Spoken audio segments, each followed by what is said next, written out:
Hello and welcome to Europhoria, the podcast all about the great glam and the garish from Eurovision past. I'm Roland and as ever, I'm joined by my wonderful co-host. Yes, we'll be making this podcast forever till the end of time. From now on, only you and I. It's Isabel Chilman. Hey. Hello. Hi. How's it going? Yeah, I'm alright, mate. How are you? Oh, I'm tired. We're always bloody tired, aren't we? Yeah, it's the same as last episode. More tired. But you know what? It's my favourite time of week. Every week, it's Europhoria time. It's Patsy time. It's Patsy playing while we talk time. That's exciting. I think should we just crack on with it? We've wasted a lot of because time this evening, haven't we? we've wasted. Oh yeah, we have. We got to say thanks to your friend. Oh my God, Marie, my neighbour. So, guys, this is why, even in London, you should know your neighbours. And even be tech-savvy millennials. Yeah. And have a neighbourly WhatsApp group, because we were short a microphone cable today because someone lost Roland's one somewhere. Someone put it elsewhere. I'm not saying someone in a passive-aggressive way as if that was Roland No. that against myself. No, it wasn't it was either of us. Neither of us. It may have been the cat. So we lost a microphone cable. We're thinking, shit, how do we do this with only one microphone cable? I just stuck it into the WhatsApp group. Yeah. Turns out 2 people on my street have microphone cables. Marie came up trumps. Thanks, Marie. Amazing. Without her, this wouldn't be possible. Love it. Literally. Okay, Isabel, let's start the show how we start the show every week. And I'm quite excited about this one. I just have to. That was loud. That was really good. Would you like a bottle of Vecherniv Kishinev from Moldova? Look at that fucking bottle. Whoa! I don't want to drink that. It's too special. So it comes in like so weighty. It comes in a Hessian sack. Can we keep that? I think I can take the cork off. You have to take a picture of it, and it's got a wax seal on it. It's from Moldova. It's 13%. Red semi-sweet. I have no idea what it's going to taste like. It's from a company called Monolith. Monolith wine. That's a Scandinavian rock band. That is. It looks fucking. I want the Hessian sack. Yeah, you can. I'm going to put it on all bottles of wine from now on. You can keep the bottle. Right. I'm just going to do this quickly. Okay, you ready? Yeah. Let's hope it makes a lovely noise. Oh, you popped off a bit too. That was a loose cork. Oh. I know it wasn't. It was all right. Sorry, I was expecting it to be way harder than it was. Give it a glug then instead. Let's see how this does. Nice glug, solid glug. I'm happy with that. Made up for the cork. Yeah, I'd give that an 8. Oh, that is semi-sweet. Moldova. I love Moldova. I'm so excited about this. Cheeky place. Hang on, let me just put this down here. Cheers. Cheers. Blimey. Oh my God. I think that's more than semi-sweet. That's port. That is really something. I love port, so I'm happy with that. Yeah, it's port that you can nail. Glug down Moldova, you absolute beauty. If we've got any fans in Moldova, give us a shout. I'm well excited about Moldovan wine now. I want to know all about it. Okay, so let's move on. We're going to go straight into Eurovision news. We have one bit of news. Well, 2 bits of news. One quite sad bit of news, actually. I don't know if you saw, but Salvador Sobral, winner of Eurovision and one of our favourites, has had to his health basically hasn't improved really from when he was doing Eurovision, so he is going on a hiatus from his performing. So apparently he performed a final sort of farewell concert in Portugal this last week. He didn't say sort of how long the hiatus is for, but basically doctors have recommended he does it. It looked beautiful, his farewell concert, and it was very, emotional and very moving. But he's taking time off now. Oh, well, bless you, Salvador. Good, It's the right thing to do, isn't it? Yeah, definitely. Good luck and look after yourself, mate. Yeah. And I mean, it's a good time to do it. You just won Eurovision. Retire while you're on top. Mate, it's never going to get better than this. ever. Ask Bucks Fizz. Yeah, it all sort of went. Well, they did all right. Anyway, the other news that is fairly expected and not that surprising is that the UK has officially announced that they are taking part in the Eurovision Song Contest 2018. Good. Theresa May hasn't quite got full control of the BBC Theresa, yet. you ain't got my soul when you ain't got my Eurovision. Okay, that's the news we rushed through because we have some lovely emails. Oh. Some lovely. It's actually a very strong triple bill of returning characters. Oh my God, is it Strawberry Parfait? Which one's Strawberry Parfait? I can't remember which one Strawberry Parfait is. Back in the day. I know, early listener. Yeah, quite No, sassy. but for the first time in a while, we have an email from the good doctor down under. Reggie. Hi, Reggie. So Reggie, I've got the cat sat on my lap as we speak. I think you'd like that. Yeah, I think Reggie would. Reggie says the subject line, which I think you'll appreciate. Sorry about Australia. Oh, yeah. I really like that you are apologetic for your nation. It makes you very un-Australian. Yeah. Can I say that? Yeah, I can say that. Yeah, definitely. Based on fact. So Reggie says, hi guys, catching up on the episodes after being on holiday.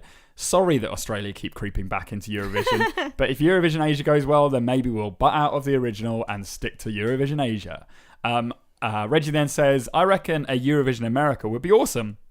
Not like a Eurovision USA, but a Eurovision America with countries from North and South America and the Caribbean. That'd be great. That's maybe the only time when reggae would work in Eurovision. Yeah. Yeah. Leave it to the people who made it. Yeah, exactly. Don't have adopt some it. Like creepy little white guy from the Midlands. Yeah. Yeah. Odd. Yeah. No, that would be good. That would be the only time that it'll work. Reggie says we might as well also have Eurovision Africa and somehow, genius, have all of these culminate in a Eurovision global contest. Yeah. Maybe something like the winners of Eurovision Europe, Asia, Africa and America for the past 4 years come together and compete like the Olympics. Or maybe it's like the top 5 from each year. But if it's only ever once every 4 years, you get the top 4 from each or the 4 winners from each together. Yeah. That sounds genius. I'm into it. Yeah. Reggie, do it. Reggie, make it happen. Come on, mate. Let's get Jon You're a doctor. You can do this. On the phone. You can do anything. Reggie says, I can dream.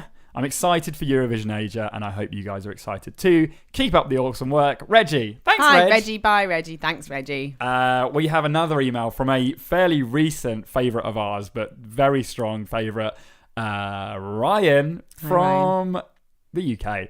Ryan says, Hi guys, me again. I wanted to say thank you for the glowing review of my email. It was a good email. It was top notch. Yeah, so glad you liked it. However, this follow-up is now my own personal difficult second album. So please judge it of its own accord. And not in comparison to my previous critically acclaimed piece. Well, it's all right because Roland's absolutely butchering this anyway. He's too tired to read. God, good luck. I'm doing the story this week. Okay. Ryan says, obviously the Daz episode was phenomenal and is probably my favourite ever. Thank you. It was very strong. Thank you. World Problems is a perfect Daz comeback single. And I cannot wait for his inevitable interval act performance of the song when we win again. 12 points.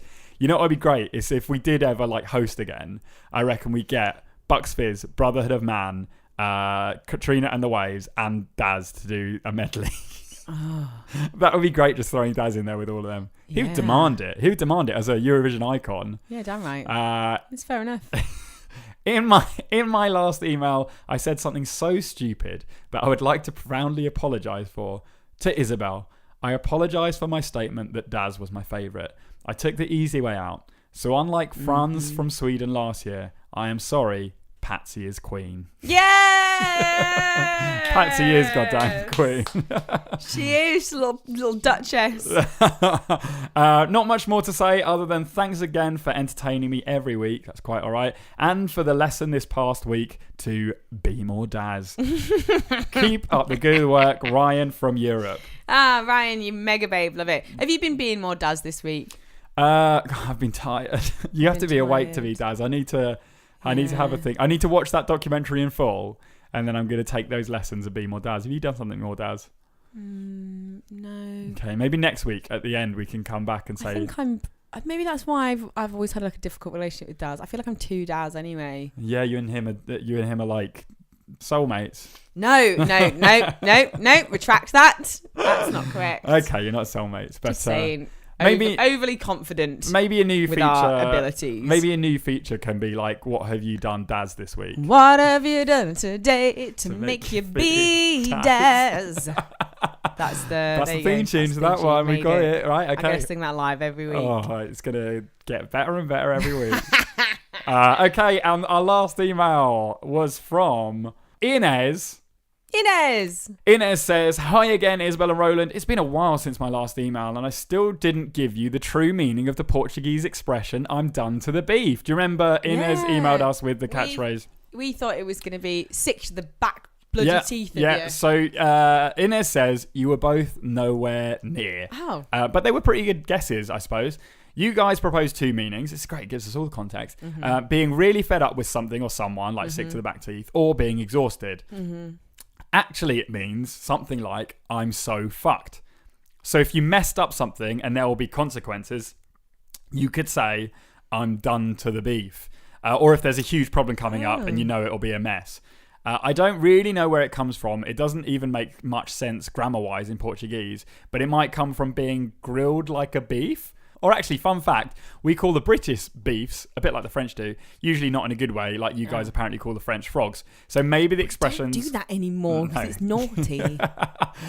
So maybe the expression comes from the general submission to the British Empire sentiment that there was in Portugal during the 19th century. Great! I mean, we don't know these things, but it might be. But it just means like, we're screwed, basically. We're screwed. I'm done to the beef. Anyway, still love the podcast. I've been catching up on previous episodes and I'm still laughing my head off with Let's Get Down to Business. I work in a corporate environment as well and I can't believe how on point it was. Love it. Inez. Oh, thanks, mate. I liked how you said that as well. You read that out. You were like, still love the podcast. But you're so tired, it made it sound like, really like still listening. Yeah, God, I'm still into it. All right, guys. Bloody hell. Inez then says something a bit technical about have we considered adding the podcast to Stitcher. I don't know what that is. It just means that you can access it on like something other than the iPhone.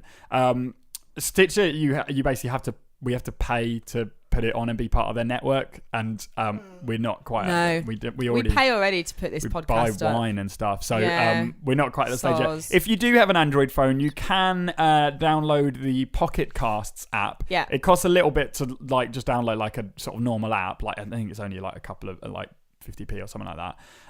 But then you can listen to us on that as well. So if you've got an Android, just do it through that.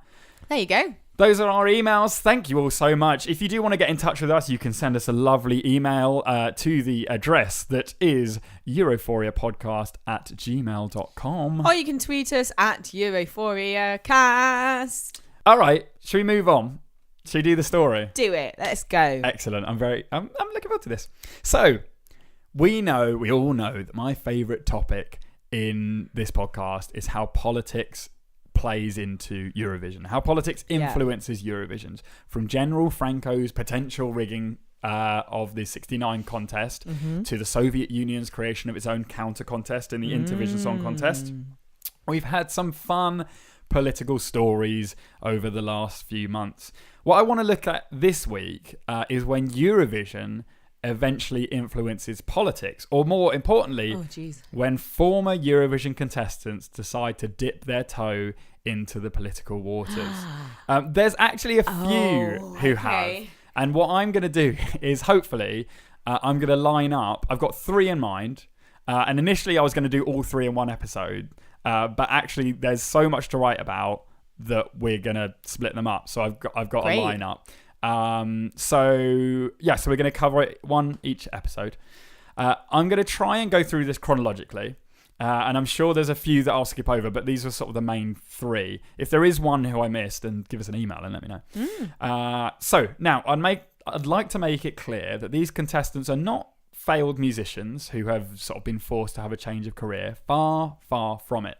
And to prove that point, we're going to start these stories off with one of the most successful songs in the history of the Eurovision Song Contest.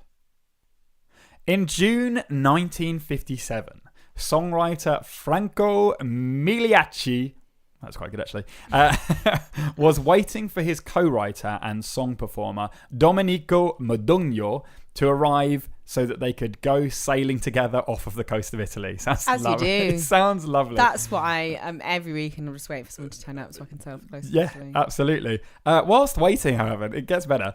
Migliacci began drinking wine, and the combination of wine and the Italian sun caused him to fall asleep. It's my kind of man. Yeah, it sounds perfect to me. It was here where he had vivid dreams about flying through the air.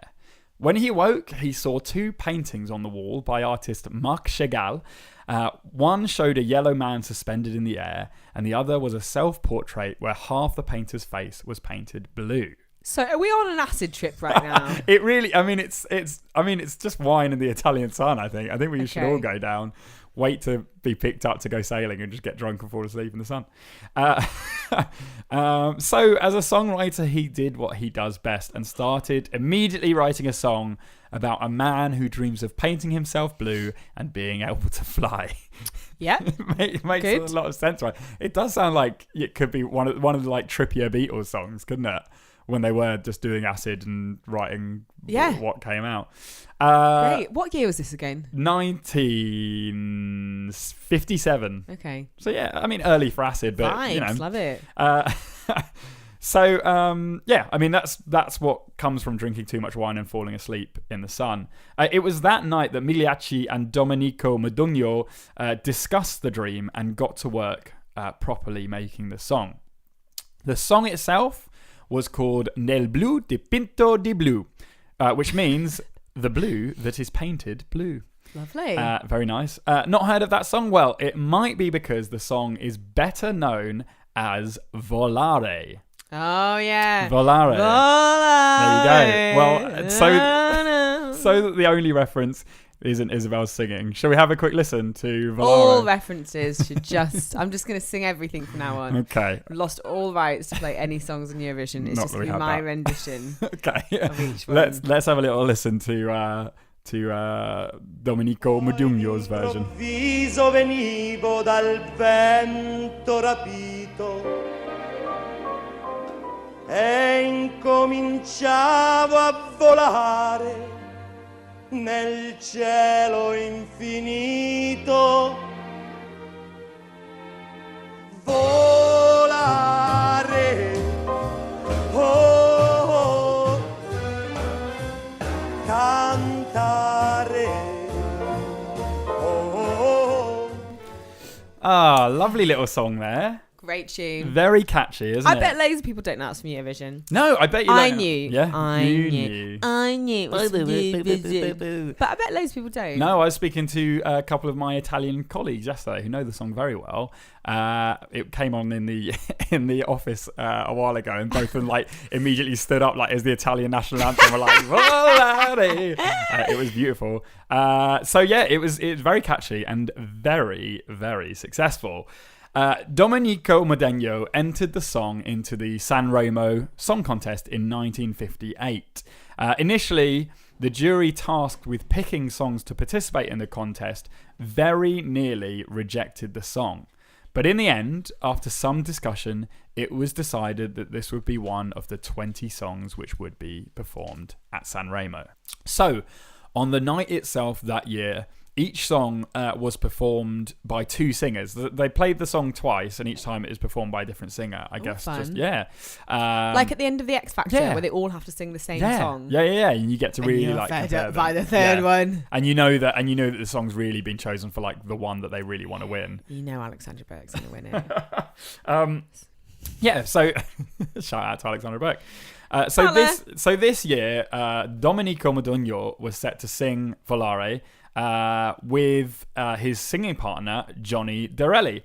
According to Modugno, it was Dorelli's first time at the Sanremo Music Festival, and he was so nervous that, I love this technique, he had to be punched by Modugno in order to be persuaded to perform on the stage. Oh, I don't know if that's... I don't know that that's... I think there's more sensible options, guys. Yeah, than persuading someone with a punch. Yeah. I'm not sure if I want to go on. You know what? Physical violence. You fucking will go on now. Otherwise, I'll keep punching you. Yeah. Well, it's I'm gonna keep punching you. like you have. You can stay here, but you'll just get punched. You can die, or you can go and sing. Okay. I guess I'll go sing. So the song was performed, comfortably making its way to the final on the 1st of February, where it beat out all other entries and won first place. According to the reports, Johnny Dorelli delivered a very competent performance, but it was Domenico Modugno who really took the show by storm. Before this performance of Modugno's, it was traditional for the singers in the Sanremo contest to stand quite still with their arms up by their chest, not moving very much and just purely delivering the song. However, as Domenico was singing the first chorus, he opened the first chorus with the words volare, which means to fly.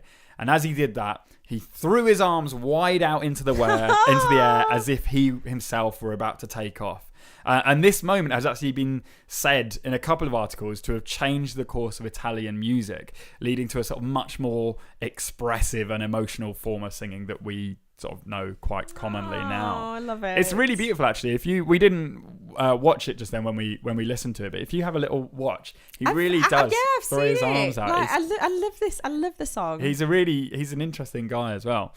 And so, as the winner of the Sanremo Song Festival, the song was put forward to take part in the third ever Eurovision Song Contest. Just 3 so far. At this time, it was only 10 countries in the song contest. The UK, who did enter the year previously, didn't take part for only the second and last time for them not to take part. And this was due to a failure to get an agreement from all the different artistic unions. So they just couldn't get everyone on board in time. I mean, it's early days. It takes bloody red tape. Bloody unions. Get rid of them. No, don't. Tory.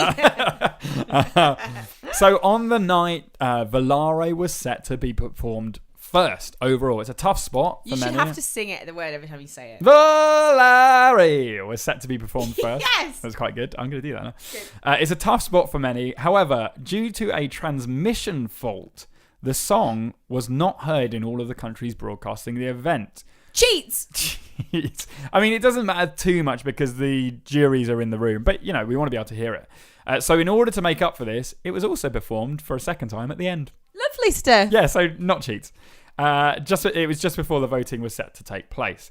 So once the juries had their discussions and the votes were cast, Domenico and his song Volare ended up coming third that night. I know. However, Who won? I didn't even write it down. Doesn't matter. I should have done. But I mean, exactly. Well, that's the thing, is who name the song that beat Volare. I bet probably though we would know it. You would say we'll find third ever one. Yeah, Who's would be the that. third one? I don't know. I'll Google. Have a Google. So, no, I've looked it up, and first that year was France. Well done, France. It was a guy called André Claveau with a song called Doors Mon Amour, which means doors, my love. Oh. Doesn't. Oh. That'd be a weird name for a song. Weird subject for a song, although I wouldn't put it past me doing it. Okay, so yeah, it came third that night. So not the best, 3rd out of 10, top third. However, the true success of this song was not from Eurovision, but from the events that followed. The song became an instant success in Italy. It sold more than 20,000 copies in the first 12 days. However, more impressive following its success at home, the song was released in the United States and Europe. And in the US, the song debuted at number 54 on the very first Billboard Hot 100 chart. Oh! After just 1 week, it rose from 54th to number 2. And in subsequent weeks, spent 5 non-consecutive weeks in the number 1 spot. Up until 1994, Domenico held the record for being the only non-American, Canadian or British person to sit atop the Billboard chart. Slamming me. Yeah. Do you know, joining him in 1994 with this honour was the one and only Ace of Base with the song The Sign, which sounds remarkably similar to All That She Wants. Oh, they're basically the same song. Yeah. You know the sign. Oh yeah. Well, Yeah. It's got that sort of like all I can ever think of. Well, I know the reggae saxophone beat. noise. Yeah. But all I can ever think of is that you want. Yeah. Baby, but that's not the right one. So no, but it sounds similar. It sounds the same. So in 1994, the two only non-American, Canadian, or British people at the top of the Billboard 100 Valari. was Valari and something that sounds like that she wants is another baby. Great. Another baby? That's not right. Yeah. Is that right? Okay. Yeah. Does she want another baby? Yeah. Like a child? Yeah.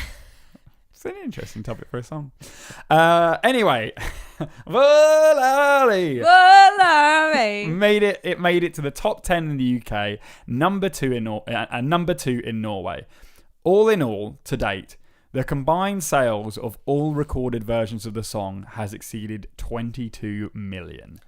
Woof. I know, That's pretty woof, good. indeed. On the first ever Grammy Awards, the song was awarded the title of Record of the Year and Song of the Year. I don't know what's the difference. I don't know, but he won both of them. So I feel like, I don't know, like maybe one is like a printed vinyl record and one is just like song that maybe didn't go to print or something. What? Anyway, you won both. Oh. He did well.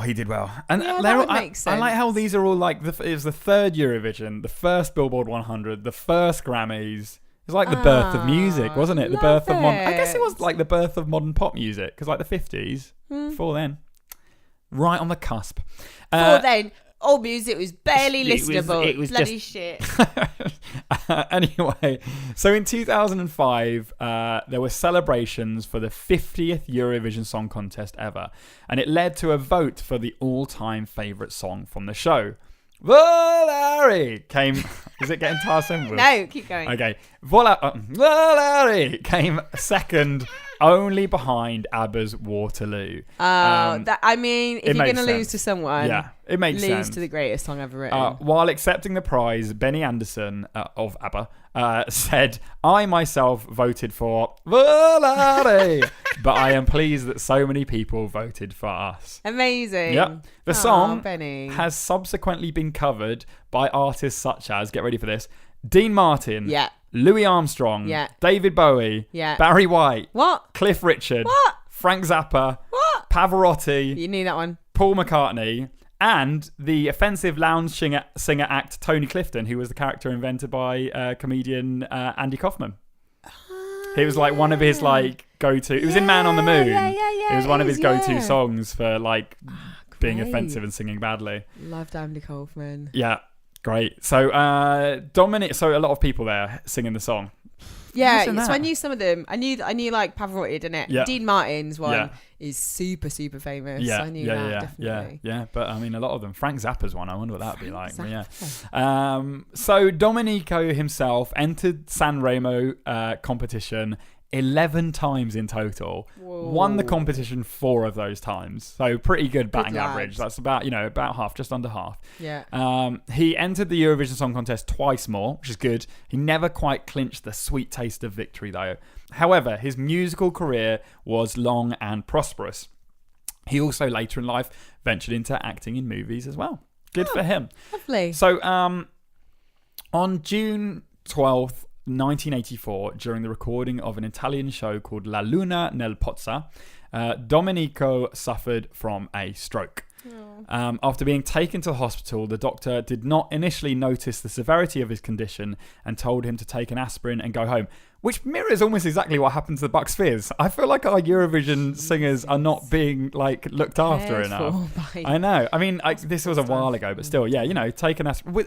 Wasn't it the guy from Bucks Fizz was told to open a window because he had a headache? Yeah. Like fucking, I don't know, he's got brain injury. Who are these quacks I looking know. after our Hey, Eurovision open a window, icons? have an aspirin. Oh my goodness. You think, yeah. Anyway, have an aspirin, go home. That night, his condition became much worse, and he was urgently rushed to a hospital in Milan. After emergency treatment and intensive rehab, Domenico was left partially paralysed down the left-hand side of his body and suffered from difficulties pronouncing words. This basically forced him to leave the musical and performing career, sadly. Really rough. He did actually put the stroke down to a lifetime of smoking. So all you smokers out there, Take a lesson from Good. Domenico. Anyway, I mean, do what you want, but I've literally got a cigarette rolled up. you for just seeing like, this. as I was saying that, you were just rolling up. Like, oh, put it that way. Long before this incident, however, Domenico had shown an interest in politics. He publicly showed support to the progressive campaigns of the Italian Socialist Party, giving them the copyright for one of his songs called The Anniversary during a referendum on a repeal of the Fortuna Basili law, which a few years earlier had legalised divorce in the Italian legal system. So they were basically going, oh, should we still be doing this? And he lent his song to the campaign that was saying, yeah, people should still be able to legally get divorced. Good. Yeah. Okay. He's I got good. a bit confused. No, about what I you knew were it saying because it was a referendum on a bill that had just recently been introduced, so that it's a bit back and forth. But basically, he was on the right side of history. Good. Yeah. Good lad. We love a good boy. Divorce. We love divorce. We want everyone to get divorced. It just gives What you. do we stand for? Divorce. Divorce. Like forced divorce. No, not forced divorce. It rhymes though, so.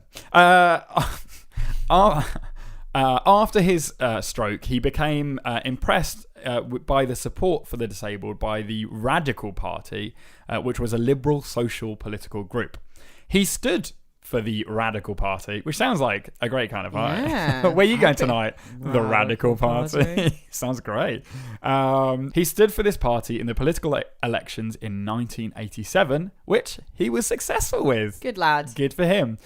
During his time in Parliament, Modugno focused heavily on issues and rights for disabled people and rules for the protection of artists. So he stuck to the two things that he knew quite well, didn't he? That's fine. No, absolutely. What a babe. Yeah, I mean, he's better than a lot of politicians who go in with no real relation to any real people in the world and just do what's... No, or any real life experiences. He's fine. It's one of it's one of many millions of things in life that get me riled up. But it is the Parliament reshuffle, cabinet reshuffle. Oh yeah. Oh god, yeah. That is, I can't remember who said this, but it was a wonderful tweet from a few years ago from a comedian that said a cabinet reshuffle is basically all politicians admitting they have no idea what they're doing in their jobs and they don't really care either. Yeah, you're as good running schools as you are running like defence. It's like, no, you don't do that. Like, oh, I was a head teacher and now I'm head of the army. Like, that's not how it works. That's not how it works, guys. I'm not suddenly going to take over Roland's job because guess what? Videos would go shit. They'd get really bad.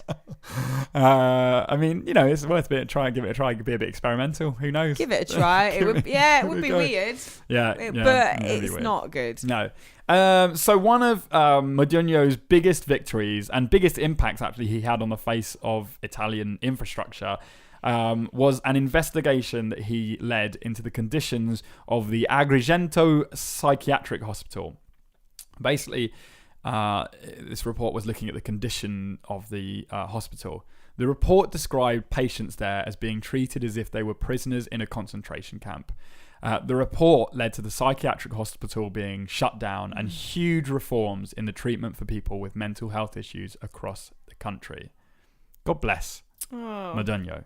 He made, as well, his triumphant return to the music scene in a concert that he put on in support for former inmates at the Agrigento hospital. Apparently he had his stick with him and he sort of had to lean on it. But he was upstanding and he delivered like his biggest sort of hits over the years in like his first ever public performance for those people. Fucking beautiful. Yeah. Would have been emotional. He spent many more years in politics and he also returned to singing on a regular basis, performing around the world. On August 26th, 1993, he held his final show in his hometown in southeast Italy. This is amazing, actually. The 3-day event basically was directed by... the event had a director, and it saw Modugno parade along the coast on board a big boat, followed by a whole parade of smaller boats, just following him down the coast. You know, I love a diva. Oh my god, yeah! This is great. I imagine it like Priscilla, Queen of the Desert, him with a massive long train blowing in the wind behind him, just waving. Yeah. Basically, over the 3 days, 70,000 60,000 people saw him performing as they sort of like came down to the coast. That's and incredible. like, yeah, he like went down the coast like shaking hands with children. It's like the Pope, like shaking hands with children. Iconic. Yeah, I mean, he was iconic, and the things he did, like both in politics and singing, like completely, everyone loved him. Almost exactly a year later, Domenico Modugno awoke in his home on the Lampedusa island in the Mediterranean. It's just off the southwest corner of Sicily. He spent the morning in the sun on the beach helping some World Wildlife Foundation activists rescue a sea turtle and put it back in the ocean. Oh my God, what is this man's life? I love it. Later that day, in his garden, Modugno suffered a heart attack and sadly passed away at the age of 66. Oh. A friend later explained that he would have wanted to die in the true south, in the summer sun, near the sea, blue in blue. Oh. And that is the story of Domenico Modugno and his world famous song and his work in politics. Oh, Domenico. That was a nice one, wasn't it? That was a really lovely one. I'm glad I did one that will make you happy, because my next one will not make you happy. No, I like this. One of three. Yeah, Parts. Great. What a beautiful man, eh? What a good egg. Yeah. There's not much more you can say. We like, need more good eggs in the world.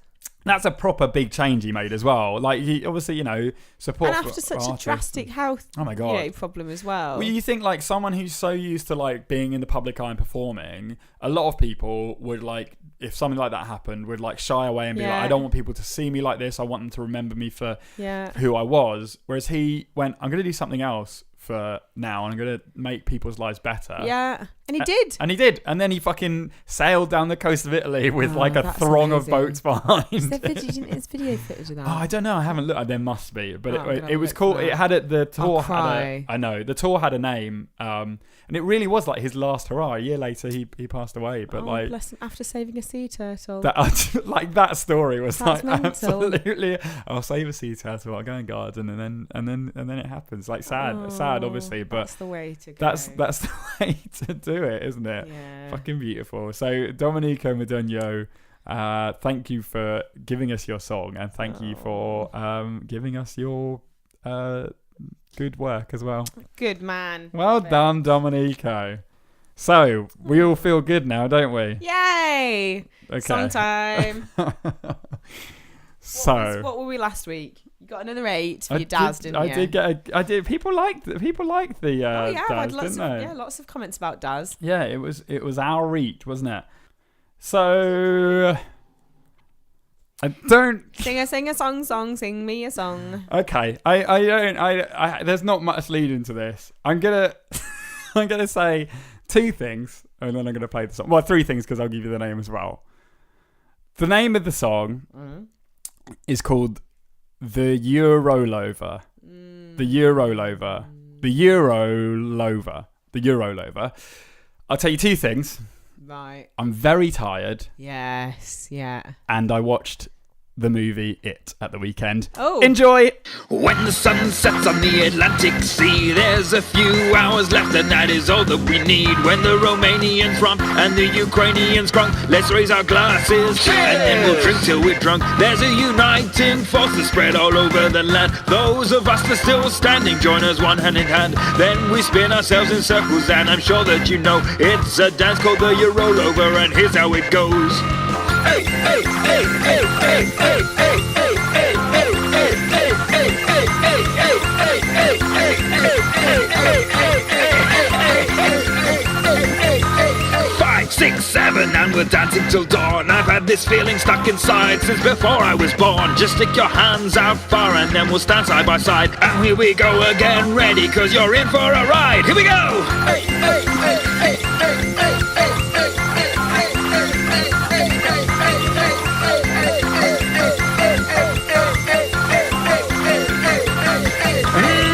how you do it. Now it's clear now to see. And the next time that you dance, you can do it with me. This song is not a lesson, but you're learning just fine. Just remember who's this dances, cause the credit's all mine. Remember who's this dances, cause the credit's all mine. Remember who's this dances, cause the credit's all mine. Remember who's this dances, cause the credit's all mine. Remember who's this dances, cause this credit's all mine.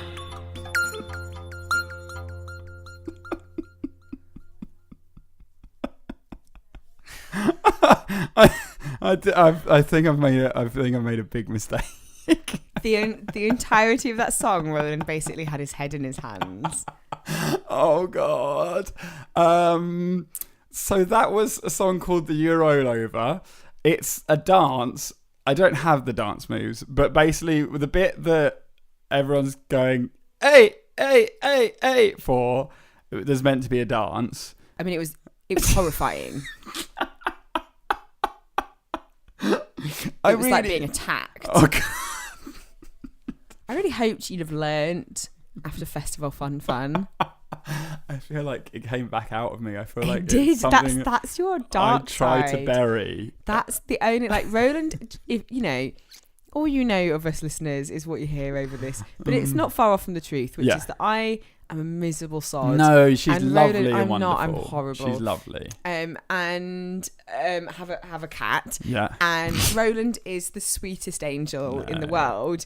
And is basically not mean to anyone ever, which I've always thought is dubious. There must be some hatred in there somewhere.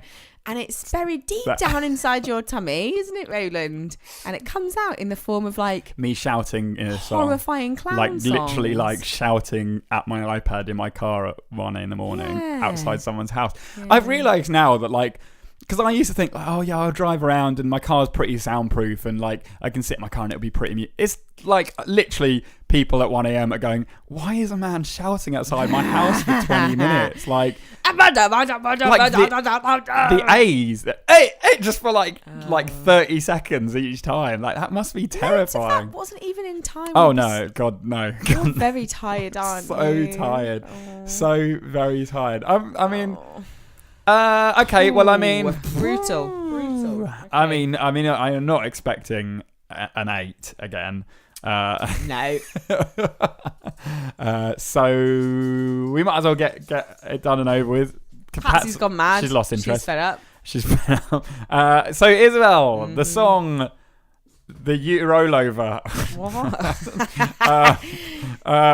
What would you give that as a voting listener to Eurovision Song Contest?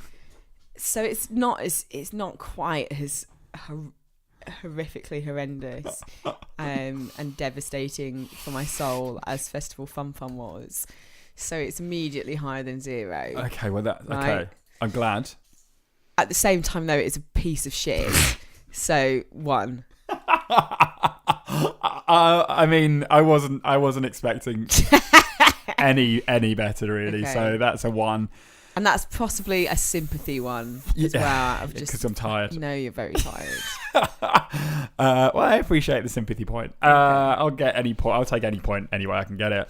Well, if anyone listening disagrees with me, or you feel, or you agree, or you can do better. Or it's not hard to do better than that. Or you can do better, exactly. This is Roland proving that he is not as good as we all think he is. Really not. When he's tired. Yeah. So make a better song, send it in. Europhoria podcast@gmail.com. We are still adding to the prize pot. So, yes. To cover the biscuit that I put in last week. Biscuit incident. That biscuit got eaten anyway, I'll be honest with you guys. I ate that. It was like minutes. Chocolate and walnut. It was dead nice. I'm not gonna give that away. I stole it from a hotel. That's my biscuit. I ate it. To replace that, I have Jedward's album. I mean, that's a pretty good replacement for a biscuit. It's amazing. It's got Ghostbusters on it. It's got all the classics. Yeah, that's a proper Eurovision Yeah. Oh yeah, that's a prize good prize. Too. I kind of want to keep it, but I won't. I don't have a CD player. No, who does? But I mean, we're giving it away anyway. Who does, Grandad? It's iconic. You just put it on the wall, just like frame the CD. What are you bringing this week, mate? To make up for your shit gift last week that has been replaced, I'm not replacing this one though because you can't have gold. You can't have a Jedward album every week. No. I have the winter nights are drawing in. It's time to warm yourself up. I have a pack of things that help you mulch in. Wow. It's like some dried Let me fruit look. and cinnamon sticks, and there's no instructions, so you have to work it out No. yourself. It's like cardamom pods. Yeah, I'm sure you some can berries. mull wine with it as well, but like you put it in, you boil it up on a Lovely. pot, and then you either have some mulled gin or some mulled wine. Oh, everyone, you're going to have the best time. Send us in a bloody song. Yeah. We've had a couple of promises we were going to get some. We've Better not had fucking them deliver. yet. Come on. We want some. We also will be doing our standard. We've done it once before, but we did, last year we did 5 months on, a month and a bit off post Eurovision. We're going to be doing the same thing this time around, guys. Yeah. So 5 months on, a month and a little bit off, which means we're not going to be over Christmas. So I want these bloody songs in before Christmas. Yeah. Okay. Leave a review on iTunes. Yes, please. We had another one this week from Lovely. someone called Jen Wise1. And wise, she certainly is. Oh, of course, it's a 5-star review. That goes without saying. Jen Wise said, I listened to this podcast for the first time today and loved it. I really enjoyed hearing about the Eurovision scandal and sharing Roland and Isabel's enthusiasm for the joyous madness of the competition. Love it, That's Jen. all you need to write. Nice, like Great. 3 sentences, 5 stars, done. So give us a review and we'll read you out on the show. Hell yeah. Thank you for listening. And we're going to end the show in the same way we end every show this season. Mm-hmm. With the critical question, Isabel, with the UK announcing that they're entering the Eurovision this year, the UK has decided that with all of your, Isabel, experience judging my songs, you're the only one fit to decide our entry for the year. Oh, I'm so glad people have finally realised this. All that is good and proper in the world of pop turns their hopeful eyes to you. And 2 hopefuls step forward. But who will you choose? 1, a redhead ready to reclaim her throne at the top of Pop Campery with a song as iconic as Look at Me and a performance as outrageous as Bag It Up at the Brit Awards 2000. The best live performance of any song at any music awards ever. It's Geri Halliwell. Next to her, a svelte angel-like apparition appears. It's the pale-skinned beauty that is Sophie Ellis-Bextor, who tells you that she has a song as toe-tappy as Murder on the Dance Floor and as summer vibesy as Groove Jet, If This Ain't Love. Who do you choose, Isabel? Who do you choose? Oh, Christ. You've got me in a pickle now. Oh, I don't know, because I love Geri Halliwell so much, and she's maybe one of my top 5 favourite people in the world. She's funny as hell, but her recent outings into music have not been great, which makes me think that she has a slightly dubious team around her. Well, listen, she's promising you Look at Me mixed with Bag It Up. With a bit of Machiko Latino mixed in there for the Euro do vibes. Do you trust her? Yeah. It's Raining Men. Who are you going to go for? Why am I even doubting? I mean, Halliwell every day. It's Halliwell. Come on. Well, there you go, ladies and gentlemen. Let's bag it up. It's I'm going to watch that. Everyone do. If you've never watched it before, no joke, watch Bag It Up live at the Brit Awards 2000. where the legs open and Geri Halliwell comes out of there and all the men are in pants and they're wearing Kangol hats. And it's the most iconic performance ever in the world. Amazing. Watch that. Everyone go home and watch that. Thank you all for listening to us. We will see you again next week. Have a good week. Bye. Goodbye.